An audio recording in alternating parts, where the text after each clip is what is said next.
மிகவும் சிறப்பாக நடந்து முடிந்த பொள்ளாச்சி மாநாடு ஒட்டுமொத்த தமிழக மக்களும் தமிழக அரசியல்வாதிகளும் குறிப்பாக ஆளுங்கட்சியும் எதிர்கட்சியாக இருக்கக்கூடிய திமுகவும் அனைவரும் ரொம்ப எதிர்பார்ப்போடு இருந்தது. அண்ணாமலை அவர்கள் என்ன பேச போகிறாரு, என்ன ஸ்டாண்ட் எடுக்க போகிறாப்புல, இந்த போதை விழிப்புணர்வு இந்த இதில் மூலமாக மக்களுக்கு என்ன சொல்ல வராரு அப்படின்றத முழுக்க எதிர்பார்த்துக்கிட்டு இருந்தாங்க மக்கள்.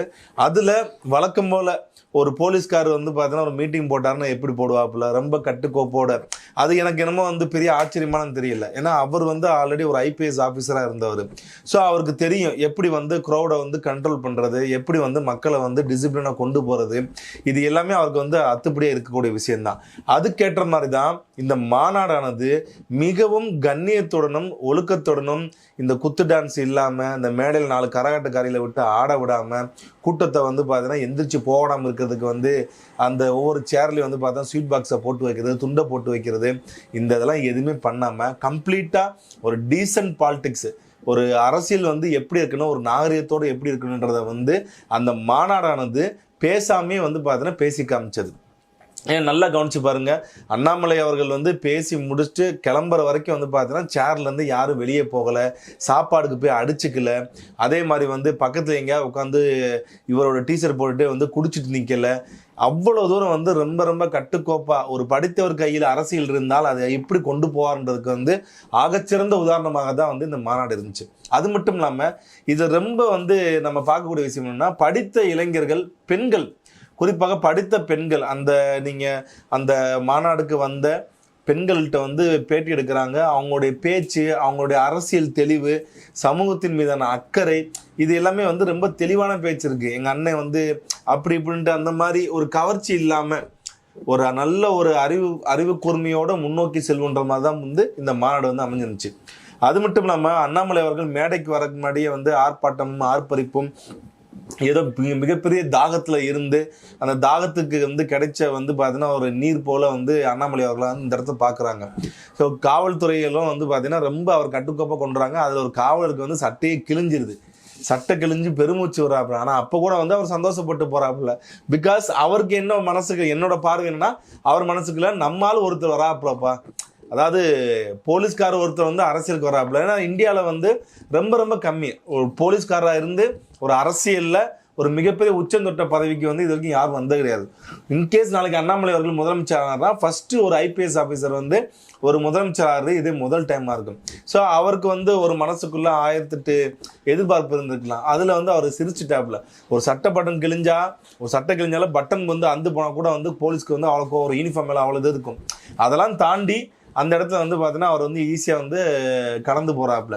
மேடைக்கு வந்ததுக்கப்புறம் எல்லாரும் பேசுகிறாங்க, அவர் அண்ணாமலை அவர்களும் பேசுகிறாங்க. என்ன பேசுகிறாருன்னா, இந்த மாநாடானது இது நான் எந்த இடத்துலையும் கூட்டத்துக்காக நான் ஆர்கனைஸ் பண்ணல, தன்னெழுச்சியாக நீங்கள் எல்லாருமே வந்திருக்கீங்க, உண்மையிலே என் மேலே வச்சிருந்த நம்பிக்கைக்கு நன்றி தெரிவிக்கிறேன்னு சொல்லிட்டு, அடுத்த 6 மாதம் நம்ம என்ன பண்ண போகிறோம், அடுத்த 6 மாதம் என்ன பண்ண போகிறோம், ஒவ்வொரு மாதம் ஒன்று கொண்டு போவோம், 50 லட்சம் மரக்கன்று வைப்போம், பெண்களுடைய பாதுகாப்பை பற்றி பேசுவோம், குழந்தைகளின் நலன்களை பற்றி பேசுவோம், ஆறுகளை பார்த்தீங்கன்னா ஆறுகளையும் குளங்களையும் தூர்வாருவோம் அப்படின்னு சொல்லி இல்லத்தரசியலுக்கு பார்த்தீங்கன்னா துணை நிற்போம். இது நீங்கள் எப்படி கொண்டு போகணும் அப்படின்றதையும் அவர் சொல்கிறாப்புல. எப்படி கொண்டு போகணும்னு சொல்கிறாருன்னா, இதுக்கு நீங்கள் ஒரு இடத்துல போயிட்டு ஆர்ப்பாட்டம் பண்ணுங்கள், இது பண்ணுங்கள், போராட்டம் பண்ணுங்கள், பேரணி பண்ணுங்கள் அப்படிலாம் சொல்லலை.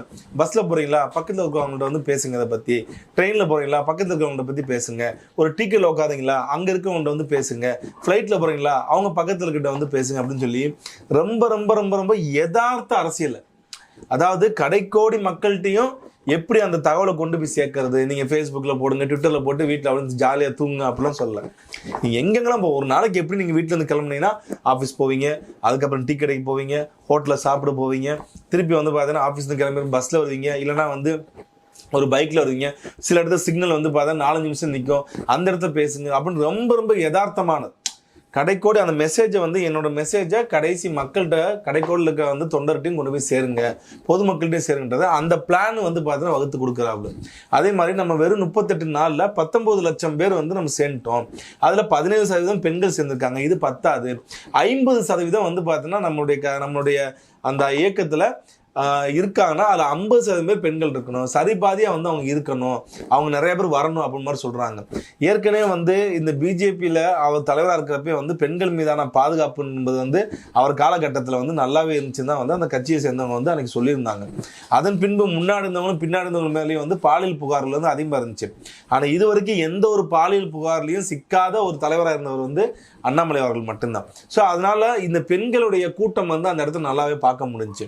ரெண்டாவது, தமிழ்நாட்டுக்கு இன்னைக்கு மிகவும் தேவைப்படுது ஒன்றுனா இந்த போதை என்ற மிகப்பெரிய அரக்கன் தான் இங்கே இருக்க இளைஞர்கள் வந்து சாப்பிட்டுக்கிட்டு இருக்கு, குழந்தைகளை வந்து சாப்பிட்டுக்கிட்டு இருக்கு, பெண்களுடைய பாதுகாப்பை வந்து சாப்பிட்டுக்கிட்டு இருக்கு. அந்த போதையை வந்து ஒழிக்கணும் அப்படின்றத வந்து அவர் முன்னெடுத்து வந்ததை அனைவருமே வந்து ஒரு ஆரோக்கியமான அரசியல் தான் பார்க்குறாங்க. இதில் நம்ம இன்னொரு கவனிக்கக்கூடிய விஷயம் என்னன்னா, விஜய் அவர்களுடைய ஆட்சி, அந்த ஆட்சிக்கு வந்து அவர் என்ன சொல்றாருன்னா வந்து இப்போதான் அவங்க வந்திருக்காங்க, மற்றவங்க அவங்க கட்சிக்காரங்க சொன்ன மாதிரி தான் வந்து இருந்திருக்காங்க, லெட் தம் ஃப்ரீ, அவங்க ஃப்ரீயாக விடுங்க, ஒரு 6 மாதம் விடுங்க, கீழே போட்டு அழுத்தாதீங்க, அவங்களுக்கு வந்து தோலுக்கு தோல் கொடுப்போம், 6 மாதம் வரைக்கும் வந்து அவங்க எப்படி ஆட்சி நடத்துகிறாங்க, எப்படி கொண்டு போகிறாங்கன்றத பார்த்துட்டு நம்ம நெக்ஸ்ட் வந்து பிளான் பண்ணிக்கலாம் அப்படின்னு சொல்லிட்டு இன்னொரு விஷயம் சொல்கிறாப்புல. 2031 மிகப்பெரிய வந்து ஒரு மாற்றத்தை கொண்டு வருவோம் அப்படின்னு. 2031 வந்து அடுத்த தேர்தலுக்கு உண்டான வருடம். அப்போ அண்ணாமலை அவர்கள் தெளிவாகவே தன்னுடைய அரசியல் அது வந்து தேர்தல் அரசியல் நோக்கி தான் போகுன்றதை வந்து முன்னாடியே ஒரு சமிக்கையும் கொடுத்துட்டாப்புல. 2031 ஒரு மாற்றம் வரும்னா அது நம்ம எப்படி அர்த்தம் கொள்ளணும்? அப்போ 2031 வந்து ஒரு மாற்றம், மிகப்பெரிய மாற்றம் நாம கொண்டு வரும்ன்றாப்புல. அது வந்து தனி பார்ட்டியாக உருவாகி அதில் அலைன்ஸ் வச்சு கூட்டணி வந்து பார்த்தோன்னா பேசி முடிவு பண்ணி மக்கள்கிட்ட கொண்டு போய் சேர்த்து கருத்துக்களை எப்படி ஆட்சிக்கு வரணுன்றதை வந்து அவர் பிளான் பண்ணி கொண்டு போகிறான்றதை முன்னாடியே வந்து சொல்கிறாப்புல. அதே மாதிரி வந்து இப்போ அந்த மாநாடு முடிஞ்சதுக்கப்புறம் அந்த சேரை அடுக்கி வைக்கிறது, பொறுப்பாக போகிறது, ரோட்டில் கத்தாமல், பொதுமக்களுக்கு எந்த ஒரு இடையூறும் இல்லாமல் மிக கச்சிதம் நடத்துறாங்க. இதை வந்து மற்ற அரசியல் கட்சிகள் வந்து ஒரு முன்னுதாரணமாக எடுத்துக்கணும். எடுத்துட்டு இப்படிதான் போகணும், இந்த ஆர்ப்பரிப்பு, இந்த கவர்ச்சி இதெல்லாம் தள்ளி வச்சுட்டு நம்ம இந்த அரசியல் என்பது வந்து மிகவும் பொறுப்பு மிக்க ஒரு துறை. அந்த துறையில நம்ம போறோம்னா வந்து நாட்டோட எதிர்காலம் அரசியல்வாதி கையில் தான் இருக்கு. எல்லாரும் சொல்லுவாங்க நாட்டோட எதிர்காலம் இளைஞர் கையில் இருக்கு. யார் கையிலும் கிடையாதுங்க. நாட்டோட எதிர்காலம் அரசியல்வாதி கையில் தான் இருக்கு. ஸோ அதே மாதிரி ஊழலை வந்து நார்மலைஸ் பண்ணக்கூடாதுன்றதுல வந்து தெள்ள தெளிவாக தன்னுடைய திமுக எதிர்ப்பையும் மிக தீவிரமாக பதிவு செய்கிறாங்க. திமுக எதிர்ப்பையும் வந்து உச்சத்துக்கு கொண்டு போனதே வந்து அண்ணாமலை அவர்கள். அது உச்சத்துக்கு போனதை அப்படியே வந்து இன்றைய தமிழக முதலமைச்சர் வந்து கையில் எடுத்துகிட்டு போயிட்டாப்புல. ஸோ அவருடைய ஒட்டுமொத்த யூனிக்காக அவருடைய மாநாடானது வந்து ஒரு விஷயம் மட்டும் நல்லா தெரியுது, அவர் மிகப்பெரிய ஒரு மாற்றத்தை நோக்கி, தமிழ்நாட்டிற்கு ஒரு மாற்றத்தை நோக்கி கொண்டு போகணும் அப்படின்றத வந்து தெள்ள தெளிவாக கொண்டு போயிட்டு இருக்காப்புல. அதுக்காண்டி எல்லா டாஸ்மார்க்கும் ஒழிச்சிட்டு வந்து நம்ம அதை கொண்டு போக முடியாதுன்றத கருத்தி வைக்கிறாப்புல.